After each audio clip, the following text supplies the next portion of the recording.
अग्रगण्य अवतार भगवान परशुराम.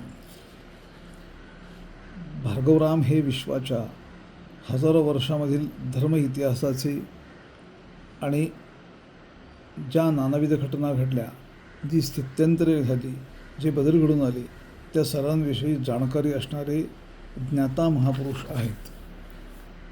भार्गवरामांचा श्री शंकरांशी दिव्य संबंध आहे. ते भगवान शंकर आणि गुरु दत्तात्रेयांचे शिष्य. साऱ्या भृगुकुलालाच अविरतपणे अखंडपणे महादेवांचे कृपाछत्र लाभलेले आहे. भार्गवराम हे स्वयं सात्विक शक्तीची परमदेवता असणाऱ्या महाविष्णूंचे अवतार. त्याचबरोबर आशुतोषाचे परमभक्त रौद्रशक्तीही त्यांची जवळीक. त्यांच्या ठायी शिव विष्णू अशा उभय शक्तींचे अद्वैत एकरूपता नांदत आले. त्यांचे पिताश्री जमदग्नी हे महादेवांचे अवतार गणले जातात, तर माता भगवती रेणुका जगन्माताच.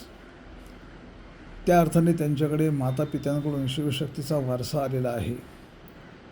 ब्राह्मतेज म्हणजे ज्ञानशक्ती आणि क्षात्रतेज म्हणजे असामान्य शारीरिक बल यांचा संगम त्यांच्या ठायी आहे. सारांश: भगवान भार्गवराम म्हणजे परम पावन परम मंगलदेव मूर्ती. भार्गवराम म्हणजे अन्यायाचा स्वबळाने निपात करून धर्ममार्गाने चालणाऱ्यांना दिलासा देत सारी पृथ्वी पादाक्रांत करणारा आणि तितक्याच सहजतेने अत्यंत निर्लोभपणे कश्यपांना तिचे दान देणारा महाअवतार. तद्वत दान दिलेला भूभाग आता स्वतःसाठी नाही हे जाणून निवासासाठी स्वतंत्र भूमीच निर्माण करीत, अर्थात सप्त कोकणयुक्त अपरांताची निर्मिती करून त्या स्थळी प्रखर तपाचरणात मग्न राहणारा अवतार.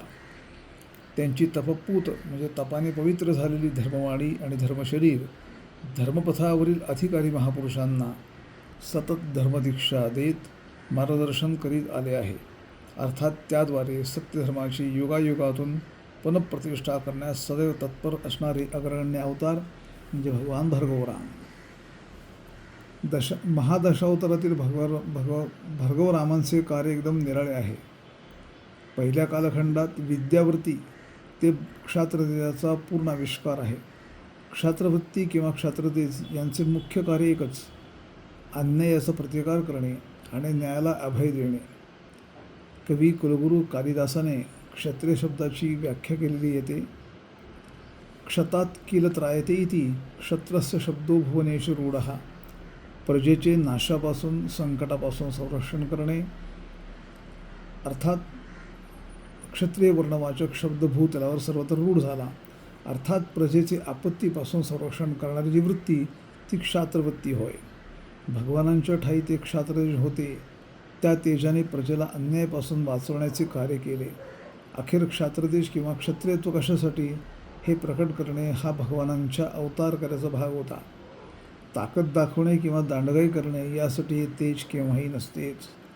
परमात्म्याच्या ठायी जे अनंत गुण, त्यातला क्षात्रतेज हा एक गुण, तो परमात्म्याचा गुण म्हणजे प्रजापालन, प्रजासंरक्षण व प्रजासंवर्धन हा त्यांचा हेतू.